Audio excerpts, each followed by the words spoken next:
Okay. So you're asking what inspired me to do this. Yeah, visiting people's farms, you see what they do, and you get inspired. The fact that you have land and what it takes to do what others do. And also, I took a run through Nakasero market and supermarkets to find out the market potential of the capsicums, and it is really so big because what you produce is taken right away. We actually produce for the market. Yes, we do not move around looking for market. No. As you're planting your seedlings, someone is waiting for the output. So you already know that by this time we are good to go. Yes, so we plant for the market. Yes, so that is why I had to do everything against all odds to have this running.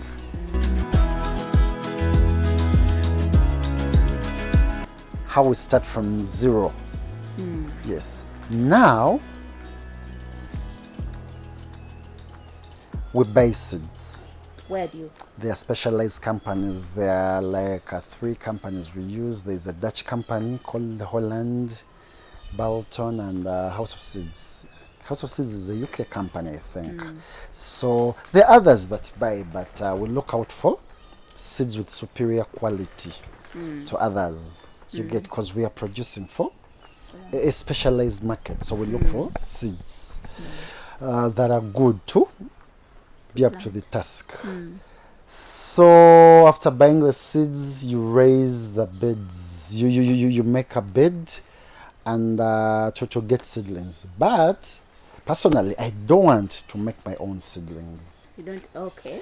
Initially, I used to do it. You used to make the bed and yes, that whole process. But that's a very delicate process. It needs no mistake.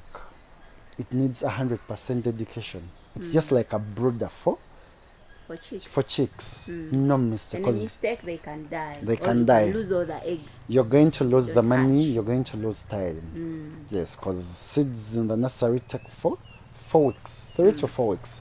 So if you keep making mistakes, you're going to even spend like 8 weeks there. You understand? So what I do personally, I source. There is a Kenyan company, Raga. This guy's office is his nursery bed. You get? He's a specialist in raising seedlings. So when I did an opportunity cost what I incur to raise vis-a-vis what I pay this guy, you are like I know, I found starting from the seedling level. Yes, from the seedling level. I buy my seeds, take them there, he raises them. Perfect. 98% productivity. Wow, you get? That's so a good return. Otherwise, if you do it yourself, you're going to lose like more than half. Maybe get just 50%. You're going to lose like 50%. Yes. There is even a chance of you losing 100%. More than that. Yes. For example, your guy at the farm might be away carelessly, not watering them. The person you leave to care for. Yes. So that is it. So when we get our seedlings, at that point you've already prepared your pots. These are what we call pots. Pots, yes. With your soil, you've prepared These your ones, soil. do you also get them like in? Are they on the market? Yeah, these ones on the market. We buy them on the market. Okay. We get virgin soil. This black soil you're saying, it is virgin soil. Do you have to buy the actual black soil, or the garden loam soil can do this? Garden loam soil can definitely do it, but we always want soil that is free of any nematodes. Okay. That is free of any bacterial wilt.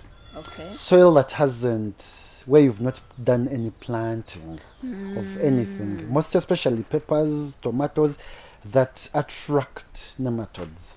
So that's why we get virgin soils from forests. Yes, from a forest. You know, it is virgin soil. It has 0 nematodes. We bring it here, we sterilize it. I don't know. How do you sterilize it? Sterilizing, we use fire. How? We use fire. Do you have a place here where you Yeah, do we the do. I'm sterilizing? going to show you. Okay. Yeah, we do sterilizing. It is a metallic saucepan. You put the soil. The way they roast malwa, is they will roast that soil to more than 100 degrees to kill any unwanted microorganism. Yeah, because in a greenhouse you want to be in control of everything.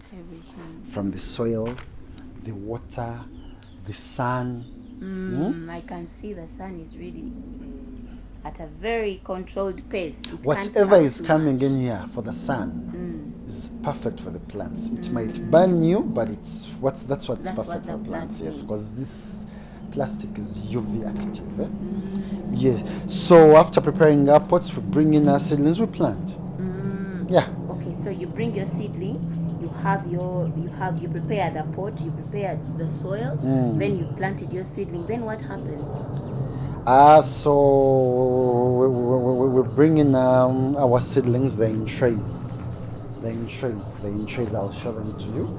So you just pluck out one seedling for each pot. So when you're going there to buy the seeds, they also give you the trays? The trays are there. You can go with your trays. They also have their trays. So and do the exchange, like you bring an empty tray and take the one full of that seeds. is it. You can do whatever you find is what you come with. Okay.